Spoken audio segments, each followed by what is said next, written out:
The year is 2014. The name of the place is, well, it's YouTube.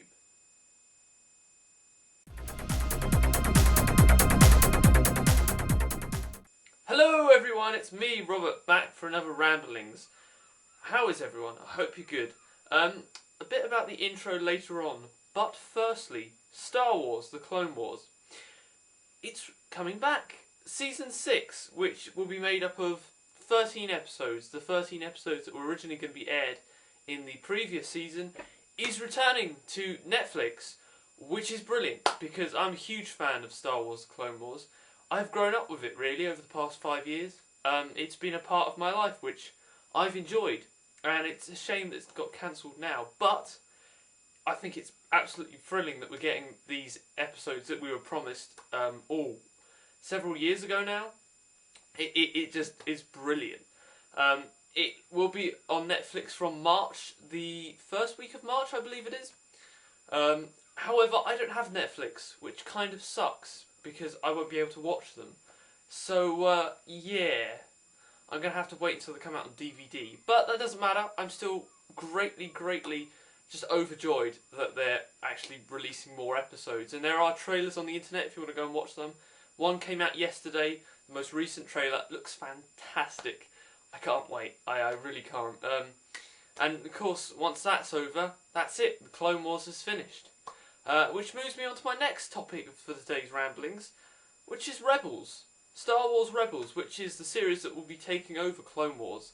When it first was announced, I was excited about it. I thought, yeah, this is going to be good. I can see this doing well. And then when more details started to surface, I was kind of like, I don't really like the look of this. It's not working for me. The animation isn't there. The story isn't that thrilling, to be honest. But recently, they have released trailers spotlighting the different crew members in the series. And from those trailers, my hopes are back up for the series now. I do like the look of it. The animation errors or style that I was afraid about is nothing to worry about because it's quite similar to the Clone Wars, which I love. And recent trailers, little teaser trailers, have shown that actually the animation is up there with some of the impressive model working from the first 3 films. Because whenever you look at the first 3 films, this is before they added all the CGI nonsense and just changed half of the stuff in the original 3. But when they were first released, all of it was models, and it looks so well. In my opinion, models compared to CGI, it just has that little bit of an edge. You can tell that someone's made this. It looks more realistic. But CGI has got to that stage where it's beginning to look like that, which is impressive, to be honest. Plus, Steve Bloom voices one of the characters in it, which was quite interesting. Voice of Starscream at Prime, so yeah, that should be cool. A Mandalorian artist as well, a Twi'lek pilot, a Jedi who's lost the way of the Force after Order 66, and a kid who's probably a Jedi. It's quite an interesting cast of characters. Plus, you have the Sith Inquisitor who's hunting down the Jedi. So it's interesting. I'm looking forward to where it's going. It's going to be on Disney XD, I think is the name of the channel, which kind of sucks because the Clone Wars was on Cartoon Network. But still, I won't be able to watch it again. I'm going to have to wait until it comes out on DVD at the end of this year. But hey, that's good because that's what my Christmases are normally made up of, watching Star Wars. But yes, but also it leads me on to my third point of today's topic and discussion, Toy Fair. Toy Fair was this month. A lot of stuff has been revealed at Toy Fair, Transformers wise, Star Wars wise, and just generally other stuff. I wasn't impressed, to be honest. The Transformers stuff did not impress me. I don't like any of the movie stuff. It looks all shit. The Dinobots look weird. The simplified transformation just isn't for me. And to be honest, like, it just doesn't work. I'm not feeling this new movie toys whatsoever. I don't like them at all. And the Generation stuff, again, bit disappointing. The only figure that really interests me was Wingblade, who has done recent appearances in the comics, but that was sort of the only figure because it was the only original figure there. It was the only new mould out of the deluxes. The others were all repaints. I don't like the repaint of Nightmeat, and I don't like Jahaxus. Those two toys, no, they don't work. Let me explain. Jahaxus, in the cartoons, looks nothing like this toy that's coming out. They've just used the Armada Starscream mould with a new head sculpt and slightly tweaking of the body. It doesn't work. It's too skinny. It looks nothing like Jahaxus does in the comics, or ever has. It just doesn't work. And you know what's going to happen? When Hasbro releases the toy, he's going to change in the comics. That design, he's going to change into that design in the comics, which I hate. I was going to do a video all about how Hasbro has been influencing our comics these days, and how when a toy comes out, that's bound to be the design in the comics. And that's going to be the same with Jahaxus, which I think is a crying shame. I really don't want to see him have that mould, to be honest. Who knows? I'm That's a topic for another video, to be honest. But Nightbeat, again, I don't like the use of the ongoing Bumblebee mould. No, it just doesn't work for Nightbeat. The alt mode, I can see why people like it, but the robot mode, it just looks too like Bumblebee with a different head sculpt. No, if you're going to give us a Nightbeat toy, give us an original mould. Give us something new that we haven't had before. Don't just give us a repaint. I'm fed up of repaints that are different characters. Most of the Transformers line is made up of repaints which are different characters. We want some new moulds for a change, Hasbro. Come on, it's the 30th anniversary, for God's sakes. So yes, the one thing that did impress me at the Toy Fair was the new Jetfire toy we're getting, the Leader Class I believe it is, which is basically G1 Skyfire. I like it, it looks good.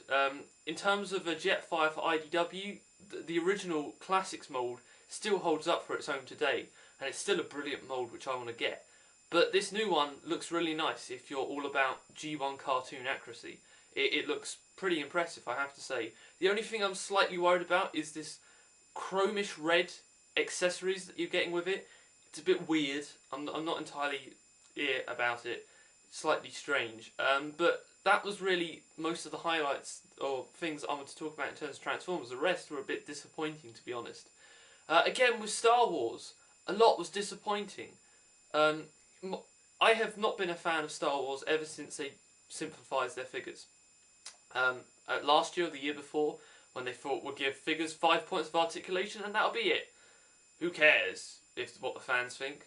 I really don't like it. I think the only thing in Star Wars in terms of toys at the moment, or figures, is the Black Series. The 3-inch or 6-inch Black figures, because they are good. That is what Star Wars figures should be. They shouldn't be these crappy simplified figures that just don't work at all. And of course at the Toy Fair there was tons of that stuff, there was tons of Rebels stuff like that, and it was just disappointing, to be honest. But yes, Toy Fair wasn't great. So the third thing that I wanted to talk about today is reviews. Now, I haven't done reviews on this channel in a long time.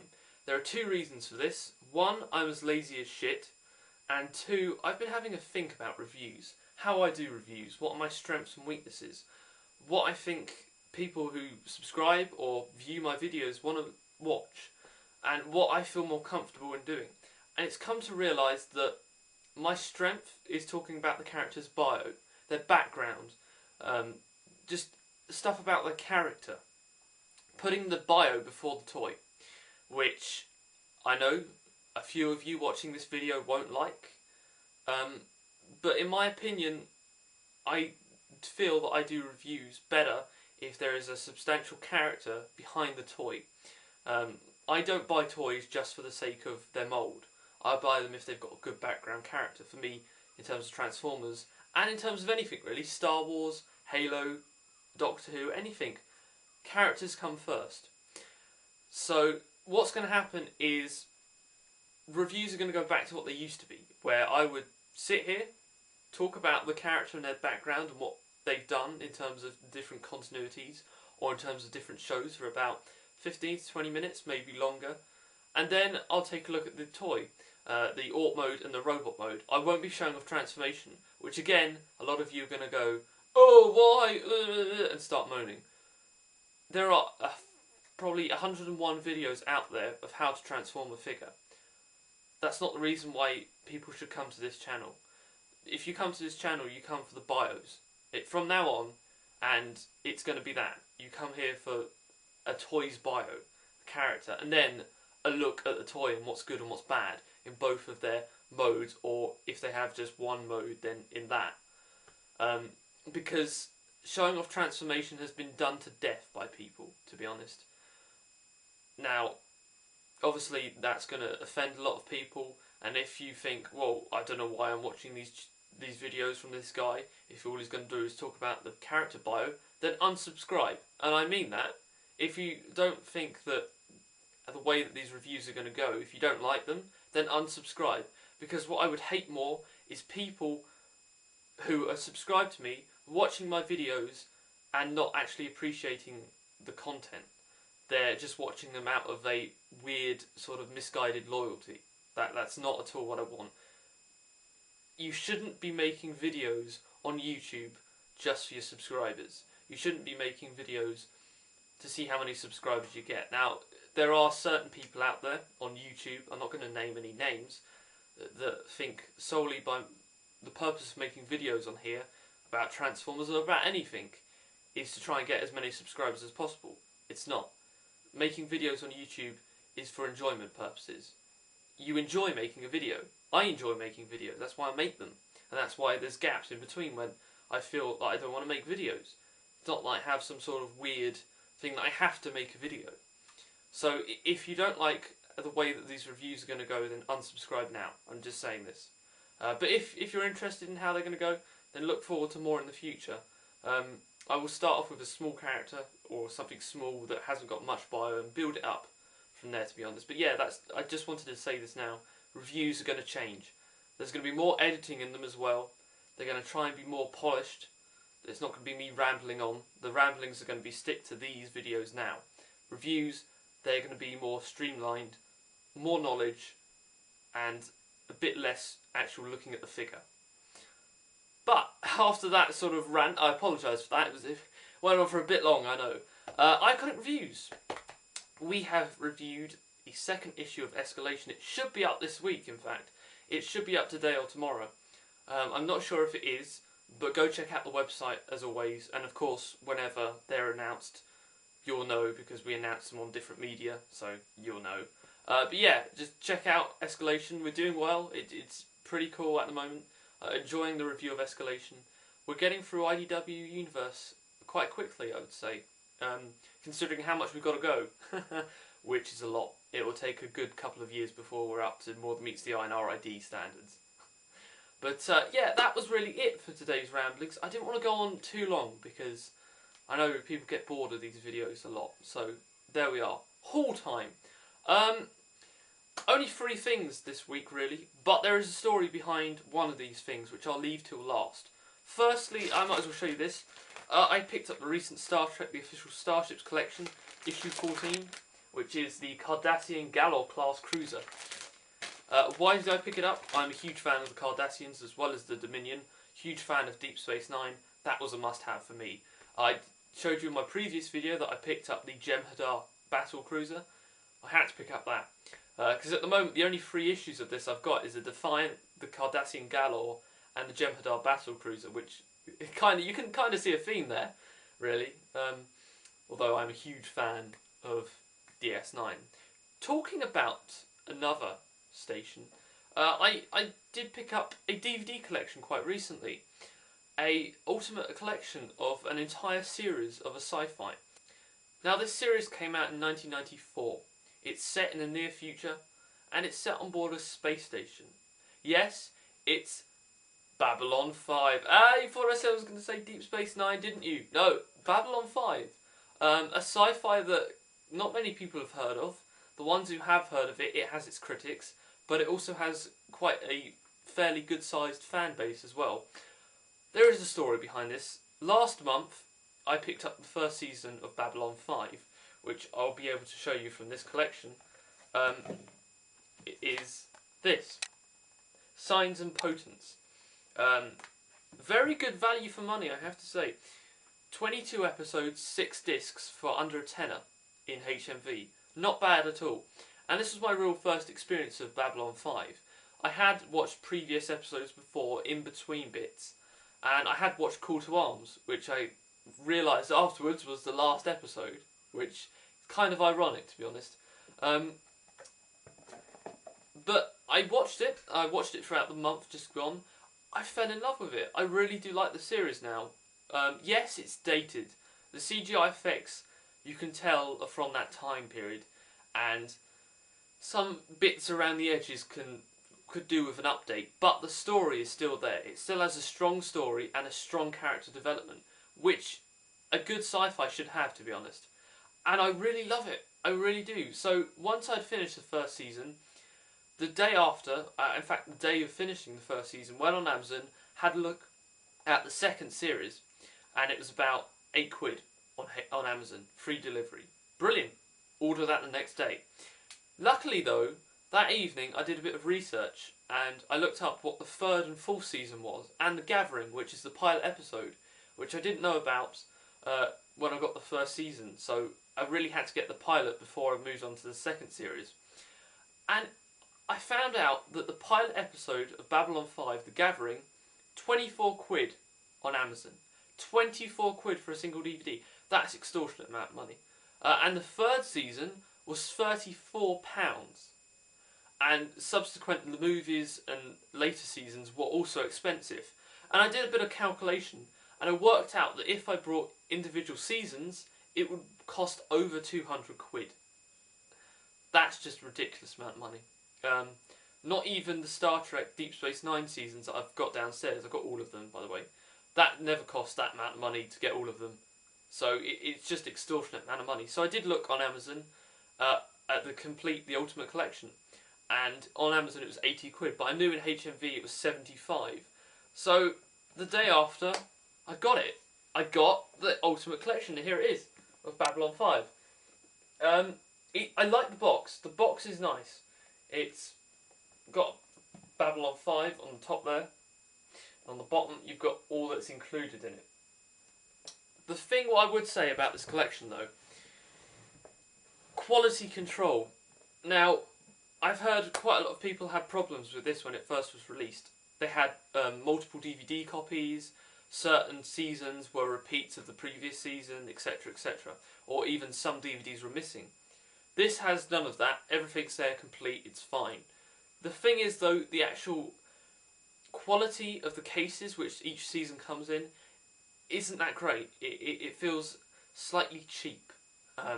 When compared to buying the first season on its own, that felt okay. But buying them in a box set, it just feels a little bit cheaper, to be honest. Not saying it is, but it just feels that way. And as I said, this is the complete Babylon 5. You get all 5 seasons. You get The Gathering, In the Beginning, River of Souls, Third Space, Call to Arms, Crusade, and The Lost Tales. Everything that you could possibly want from Babylon 5. And I absolutely love it. At current, I'm still halfway through Season 2, and I'm really enjoying it. I really do like it. I have to admit, if you're a fan of a sci-fi and you've never experienced Babylon 5 before, give it a try. Don't watch the pilot, because the pilot has a lot of problems with it. Start with the first season. Get the first season for less than a tenner. Watch it, see what you think.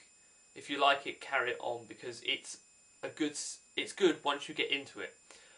You can't really watch an episode midway through the season because you wouldn't pick up on what's happening.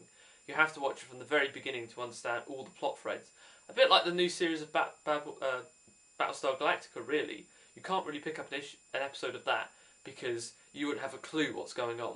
But yeah, £75 HMV, a bargain in my opinion, considering that it would have been £200 beforehand. So I'm looking forward to completely finishing all of that. Hopefully I may do a review of each season as I go along. Who knows? But I do like it. It's good. And that leads me on to my last thing, which, again, Babylon 5 related.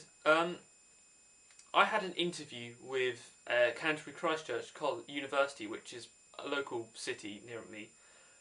And while I was there, went to the local comic book shop in the city.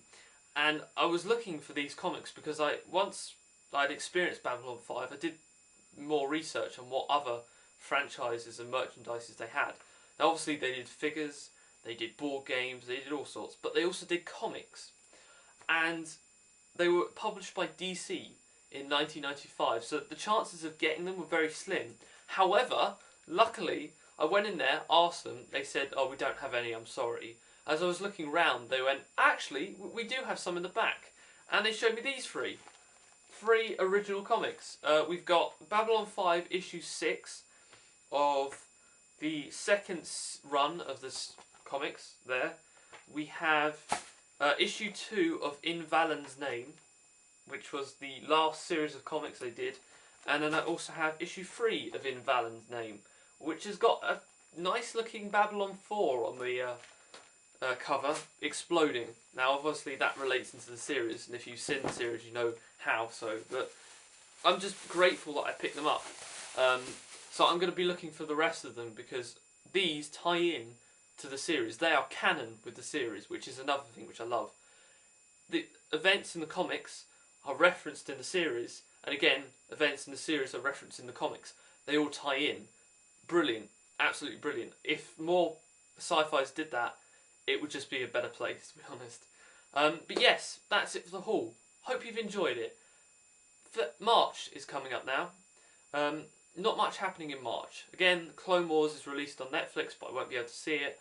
But also, Burial at Sea Part 2 of Bioshock Infinite's last DLC. That is coming out because, unfortunately, Irrational Games is shutting down. RIP Irrational Games. It's a shame, but 2K said they're going to carry on the Bioshock games, so who knows what's going to happen there. But yeah, Burial at Sea Part 2 is coming out. I'll talk about that in my next ramblings. Hopefully more reviews should be up this month. And who knows, maybe some other videos. But until then, see you guys. See you next time. Bye.